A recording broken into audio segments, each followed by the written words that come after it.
Hey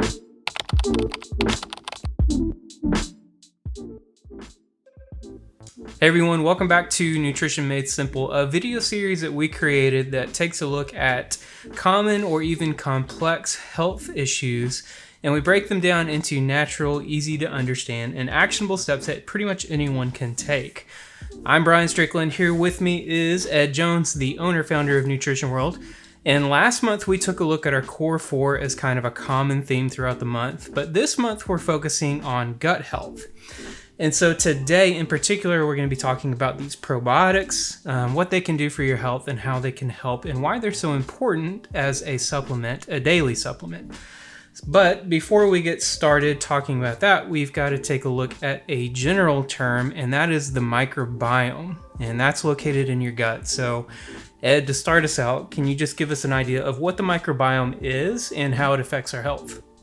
Well, thank you, Brian. And, the microbiome is being discussed heavily throughout the world now because we're learning that within our intestines is trillions of bacteria that are really not what we call us. They're actually something beyond us. And they are, to me, similar a little bit to a software program in a computer. They regulate so many functions. For most of the time of history, until probably 15, 20 years ago, even GI docs, everybody thought that the gut was a piece of plumbing. It actually was nothing but to allow things to pass through and get out.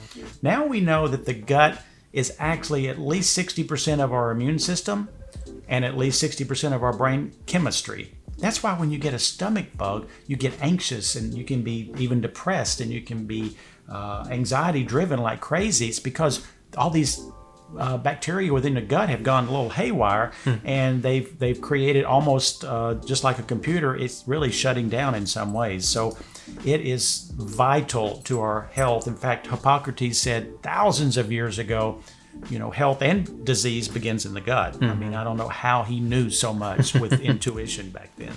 Yeah, so the microbiome just refers to a general term, the place where good and bad bacteria are kind of housed within our gut. And on the topic of good and bad bacteria, that's a good segue into talking about probiotics real quick.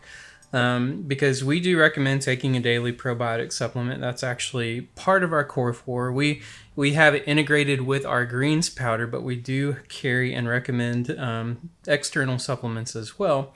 So why don't you just take a brief moment to just explain what probiotics do or what they are and what they do? Well, a probiotic, Brian, is nothing more than a combination of different species of this microbiome colony. It's a family, actually, and if we lived in the old days where we had dozens of people in our close community and they were all related to us, I think most of the time, minus the drama that occasionally could occur, they were all helpful to our existence and our future. That's what the probiotics is hopefully doing when we introduce them back into the colon. It's not a perfect system, people. Let me tell you, a lot to know about it. We still have a lot to learn, but it's the best that we have, and it has evolved in the past even 5 years to a level that is pretty astounding to me. Yeah, so much about health is really about balance, right? It's and even within our gut, it's that balance between good and bad bacteria. If the bad bacteria overrun the good, well, then that causes a lot of issues, obviously, and that's something that we want to avoid. And that is also what makes probiotics so important.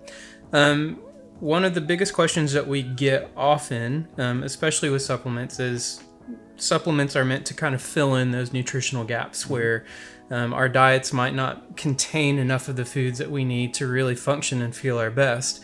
And probiotics are no different. You can get them from your diet and nutritional sources.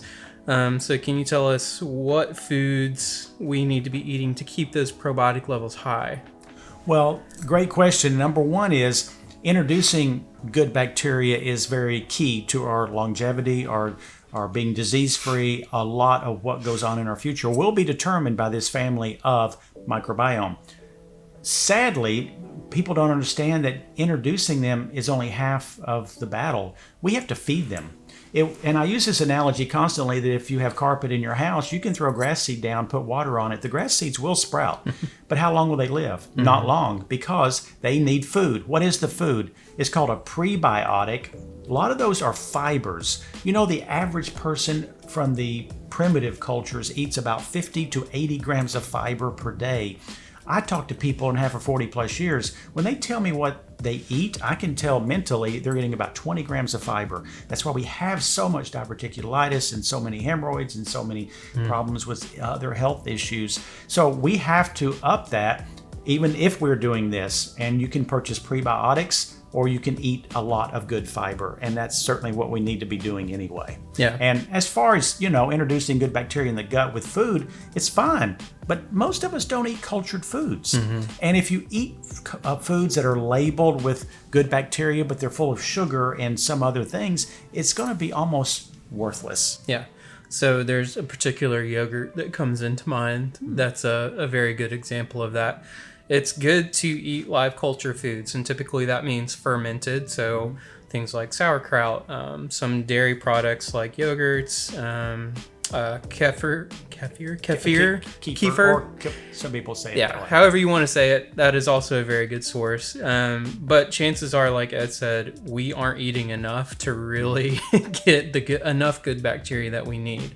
And that's why we recommend probiotic supplements. So with that in mind, there are a lot to choose from, just like anything else that we would have in the store, and it can feel overwhelming trying to pick the right product for you.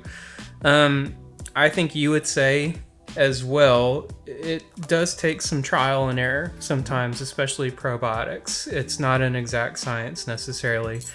There are particular strains, there are colony forming units, which that's what you'll see on the front, like the 50 billion or the 20 million, whatever it is that you decide to take.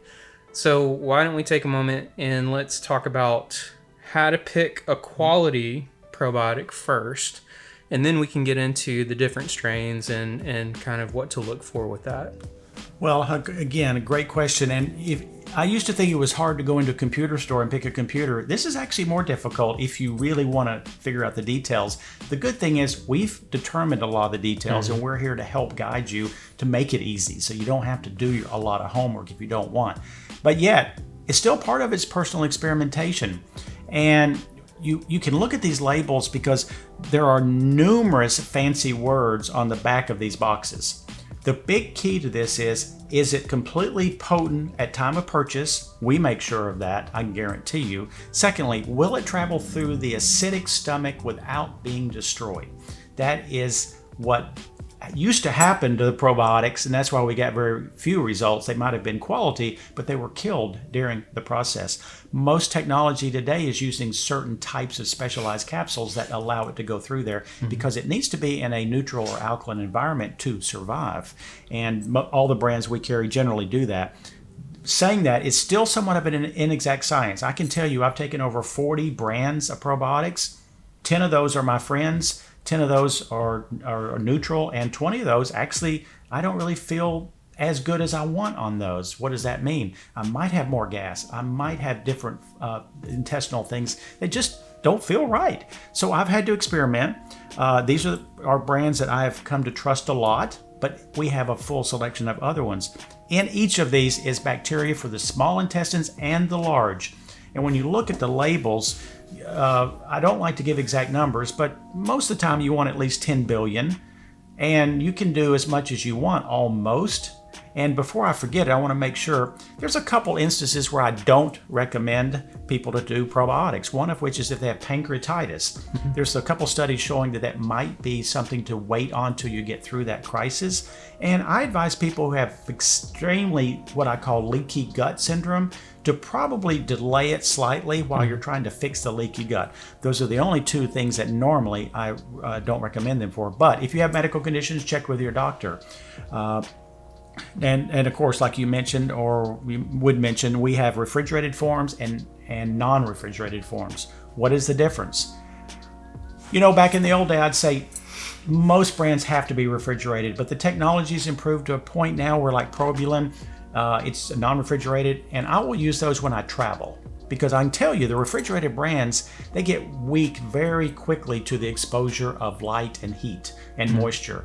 They really degrade fast. These are bacterias. It's almost like carrying a goldfish with you. And if you don't take care of it, you know what's going to happen. So, utilizing brands that we trust because we've done the homework, and then you experiment with taking it sometimes with meals and sometimes without. I'm sorry it's not such an exact science, but we are complex beings, and what works for Brian may not work for me. The good thing is they're extremely safe. Once you build the good bacteria, you can count on having a better immune system, usually better emotional health because of the fact that it produces those. And big time, how many people have you heard that had colon diseases? Well, of course you're going to have more susceptibility if you have the wrong bacteria in that part of the gut, because it's producing a toxin, and those toxins are carcinogenic. They cause troubles on all fronts. So we want that family to come back in that are our friends, our cousins, our brothers and sisters that take care of us. This is your family, and it is live, and they do care about you. Because I use the analogy again of a parking lot. Your intestines are like this massive parking lot that's got 1 trillion parking spaces. When you take an antibiotic, or you eat foods with Roundup, or you drink chlorinated water, or you don't do anything healthy, that parking lot, like an antibiotic, you'll clean out the parking lot. Well, guess what moves in within 1 day of not having the antibiotic? Usually the bad guys, unless you put the good guys in that parking space. Once they're in the parking space, the bad guys will come through and can't find a place to park, so they just keep moving. That's the goal, people. That's the goal. One thing that I want to hit on before we move on is, you mentioned it earlier, there on a lot of the probiotic supplements, if you look really hard at the fine print, it will actually say at the time of manufacture. And that should be a red light going off when you're picking out a probiotic supplement. So all that means is that at the time it was manufactured, it's guaranteeing the amount that you see on the label. Well, once you buy it, or once it sits on a shelf and it's shipped in a hot truck, and then it sits on a shelf for even longer, those bacteria can degrade, and you're not actually getting the amount that's listed on the box, making it an ineffective product. We partner with companies that actually guarantee the amount that's listed on the box, whether that's them taking extra precautions to ensure that it's shipped safely, is a big one. But the important thing is to know that you're getting what you pay for with any of the probiotics that we have on our shelf. So I just wanted to hit on that before we move on. So we have a select number of probiotics, obviously. Two of the biggest strains that you're going to see are Bifidobacterium and Lactobacillus. Those are pretty much the two big hitters that you're going to find in pretty much any probiotic supplement. But with that being said, there is something that's really unique that isn't as popular necessarily, and that's spores. I don't know a whole lot about them, so I'm going to let Ed talk about that for just a second. I love spores, Brian, and the reason I do is because the research is very clear. If you're on an antibiotic, many times even the doctor will say you need to get a probiotic. The problem is the probiotic is going to be killed with every single dose of your antibiotic. It means you really are not even treading water. You're going backwards. I'm not saying not to do it, but the benefit will be very little. But a spore is almost like a probiotic in a special egg, and it's protected. And when you take a spore, you can take it with an antibiotic and it won't kill it. It's amazing how better people do on spores opposed to probiotics. So my heavy duty recommendations, you're on an antibiotic for whatever reason you need, just put these aside. Come in and get a spore. A great company called Thrive makes one. Dr. McCullough makes one. And I just would only do spores. Sometimes I only do spores anyway. They agree with me very well. Yeah, that's what I was going to ask. Is it something that you only do when you're on an antibiotic, or would you take them in place of like a traditional probiotic supplement? I am a huge fan of taking it off and on. Okay. I love planting different seeds, so I don't do the same thing all the time. And again, I'd rotate back and forth. When they look at cultures, well, in fact, I read on a big study where they found someone from thousands of years ago, and they were able to look at the type of bacteria that was in their gut, obviously through DNA and other things. The diversity that those people had thousands of years ago we don't hold a candle to it. We have maybe 7 to 10 different bacterias. They could have 40 to 100. And that's important because the people who are living now in very remote places have 3 times more diversity than we. Each of these good bacteria are doing something positive for us. They're eliminating a poison, a toxin. They're producing better immune systems. I mean, we have probiotics for mood. We have probiotics for prostate. We have probiotics for, female issues, not to treat them, but to make your body optimal so that you have less trouble with those. It is the future of holistic and preventative medicine, is getting better and better at doing this. I've had 12 stool tests done because I'm so intrigued by it. And only when I do the right good probiotics do I have better stool tests. And I still, on a report card, would have a B-. I have never made the A level yet, and I eat better than probably 95% of all people. But I will admit, I do not particularly like the cultured foods like sauerkraut and other things, as my daughter eat a whole jar full. I just don't do that. But without these, I'd be doomed. Yeah, those foods aren't typically high on everyone's list, and that's understandable. It can be an acquired taste, but they are very important for our diet. So we really hope that helps. Hopefully that answered some of the questions that you may have. These are really safe. There's more research every day coming out about the benefits of probiotics for gut health issues, like you said, emotional health issues. It is a really important part of a supplementation regimen that we highly recommend for pretty much everyone. So yeah, hopefully that was helpful. If you have any other questions, please reach out to us and let us know. You can give us a call, visit us in store, reach out here on YouTube, social media, whatever floats your fancy. We're always happy to help. So thanks everyone. We'll see you next time. Thank you, and good health. Thank you.